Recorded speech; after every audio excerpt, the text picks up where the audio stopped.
See, this is what I was trying to do all day today. You got it in like 2 seconds. What? Just setting up the like. Just setting up basic camera stuff. Believe it or not, that's actually kind of hard. Yeah, lots of practice. And then lots of like these awkward periods of time where everyone's like, oh, I guess we'll just wait. Do you have any jokes? I already used up all my jokes, the AV joke. I don't have any other jokes, I'm not funny. All right, let's put this up. Start that up. How about a priest and armadillo walk into a laser talk? Well, I will say that I love your Twitter photo here with Neil deGrasse Tyson. Boom. So I think that's a preview, right? Yes. Yes, it is. All right, awesome. We're going. All Okay. right, let's do it. Enough setting stuff up. Reset this timer. All right, and we'll get going. So, hello everyone. Thank you for having me at Laser Talks. This is awesome. Yay! Let's talk. My name's Alan Saakyan. I'm a science communicator. I host and produce science comedy shows, feature festivals, fireside chats. I'm really passionate about bridging the gap between science and the public and getting people more inspired to care more about the future that we're building. So I have this talk that I like giving around 3 subjects, and it's where did we come from, who are we, and where are we going? And I'm just going to jump right into it because there's a lot of content and it's going to be a lot of different things, and I'm ready to surprise you. So let's just go right into it. Part 1, where did we come from? So this is a very succinct way to explain that this is the Big Bang and this is where we are now. So we have about Milky Way form. This is about 13.7 billion years have went by since existence, and the Sun and Earth only formed about 4.5 billion years ago, and we are here right now, but are we alone? And so this is kind of the formation of stars and galaxies, the formations of planets and stars, and then this is where we are now. This is probably one of my favorite pictures to like get a better understanding of the cosmos with, and it's because it's what's known as a multiple star system. So we have a single star system, and it's really cool. Like, single stars are great, but there are actually things called binary stars, which are 2 star systems, and multiple star systems, which are 3, 4, 5 star systems. And most of them are 3 star systems, but these are just really cool to just visualize and think about, because it's like, what would it be like living on a planet that had 2 stars or 3 stars? And this is a pretty cool statistic. 1/3 of all stars in our Milky Way galaxy are either binary or multiple star systems. So only 2/3 are just single stars. This is another one of my favorite ways to like visualize the cosmos. So you guys all know the habitable zone. The habitable zone is the area that's not too hot, not too cold. It's just perfect. It's like the Goldilocks zone right in the middle that enables a planet to foster life from its host star. And so this is what is known as a tidally locked planet. So this planet is so close to its host star that it's locked. And that way you have one side that's just ridiculously hot and the other side is ridiculously cold. And this is what's crazy. It doesn't rotate. A habitable zone has formed on this crazy line right in between the super hot and super cold. And so life could have possibly evolved on just one small strip of a planet like that. So I find this to be a really great way to expand my mind. This is going to be a lot of content. I'm trying to get through this fast, but this is a way that we believe that bacteria took in sunlight for energy and turned water and carbon dioxide into glucose to power itself, and as a byproduct released oxygen, and that fueled more life. This is around the time of the Cambrian explosion. I really like to illustrate this is a trilobite, and it's one of those, like ocean floor, like sweeping creatures like this, and it's just chilling on the floor, like rah, and then like jumps onto its prey. It's it's very flat on its bottom. this one is very interesting too. I don't know if it actually leaves that hole or not, so I'm like thinking like, could this guy potentially just every day just pop his head out? And like that's it. That's it for movement, just up and down. Okay, it's safe. Let me go try and find some food quick. So I'm just thinking like humans take bark and like fly in airplanes and stuff, and we have like these creatures, like that's their nervous system, is just the eyeballs and food and sleep and stuff like that. So this was Cambrian explosion about 500 million years ago. And then the reason why we actually got on land, a lot of it was due to the evolution of the egg, because now we had animals from the ocean coming onto land, laying eggs. Eggs have all of the nutrients necessary for a baby to slowly feed itself and get enough energy from the nutrients inside of the egg to then burst out of the egg and become an actual land animal. And so then we experienced this massive explosion of life. As we know, about 65 million years ago, we had all these incredible dinosaurs. I also like to act these out, like it'd be so cool to be a pterodactyl, like massive pterodactyl flying over the skies. And Triceratops is really cool too, like fighting a velociraptor or whatever with his horns and stuff, just like really immersing my mind into what it would be like to live in the nervous system of these animals. In their mind would be, it definitely accelerates my wisdom for understanding where we came from. So then you guys know we experienced a massive extinction of those dinosaurs about 65 million years ago, and this asteroid was about the size of, it's actually larger than Mount Everest is what we believe the size of it was. And some of the further sorts of like understandings of why we're here is because the dinosaurs got wiped out. Humans would have never evolved if it wasn't for the dinosaurs being wiped out. They would still be the ones that control the Earth. So this is Lucy. Lucy is an evolution of the monkey that was about 2 million years ago or so, and then this is a Neanderthal, and a Neanderthal is about 150,000, 200,000 years ago as well. Most of they got wiped out about 50,000 years ago, but you can kind of see the evolutionary trajectory here. And so, look, it's our brother. So, okay, part 2. Who are we? Who likes the little family emoji? All right. So who are we? So what did we do once we evolved from monkeys? Well, one of the first things that we did is we used stones as tools.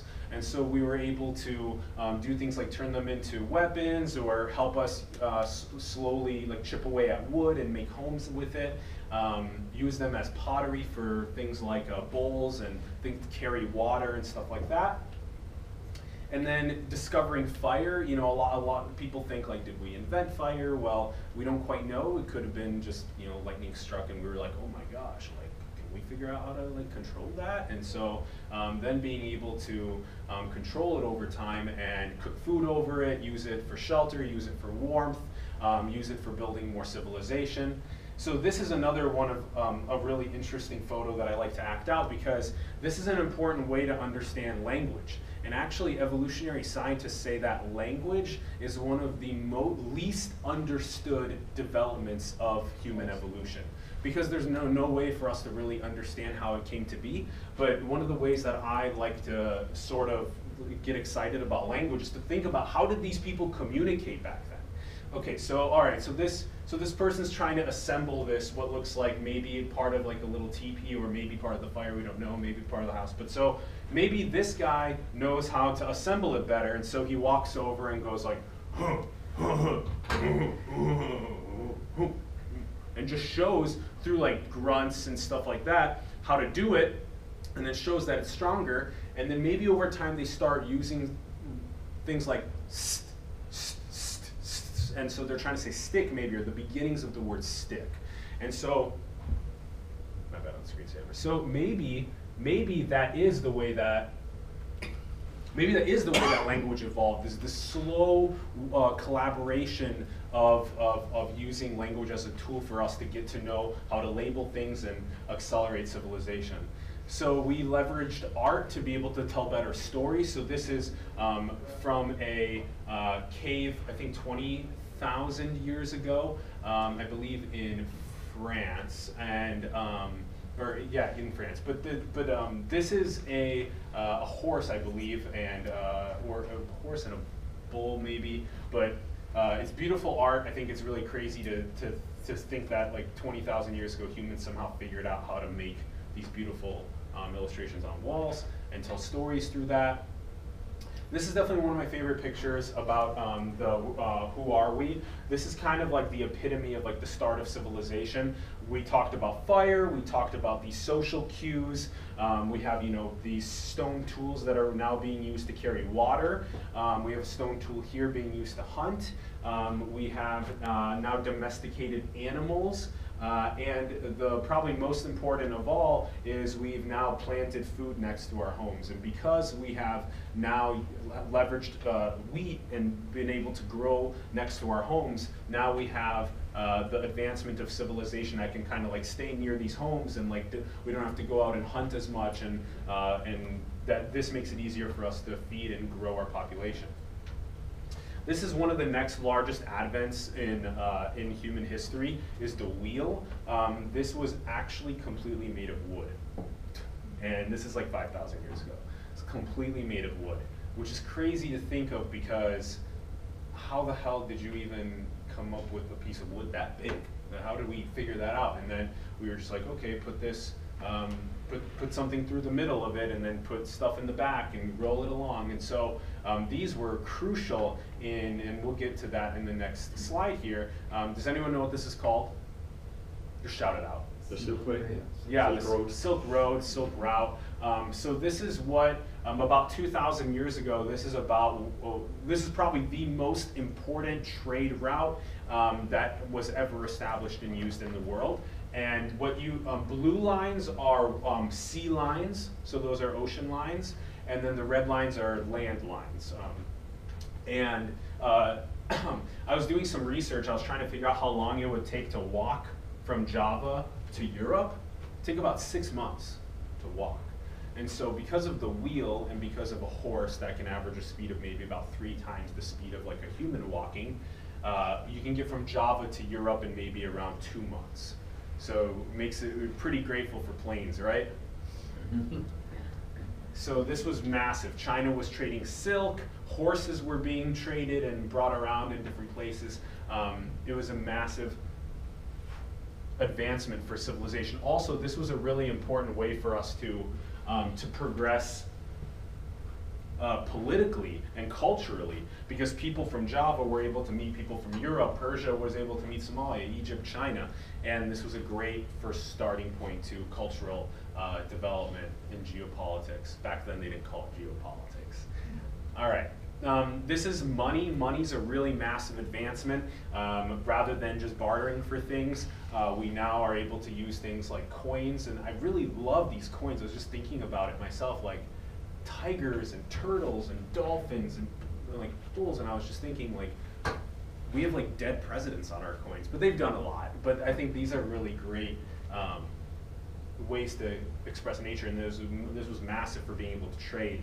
It was just funny thinking about trying to go with, this is a coin from Turkey, and then this is from Greece. And so what I thought was really interesting is, like, what if the Greek coin went to Turkey and was like, hey, can I pay with my coins? And they're like, no, we don't accept your coins here. So it's just really nice that we now are able to use currency across the world in a more friendly way. All right, another major advent to the human civilization. So we've jumped quite a bit. We've jumped maybe like 1,000 years now, from about 500,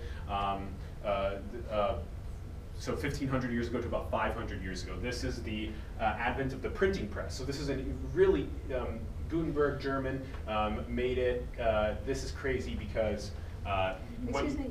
Yeah. You skipped over written language completely. Wasn't that important? Oh yeah. Yes. So yes, correct. So written language kind of. You're right. There should be maybe a little bit more about that. Absolutely.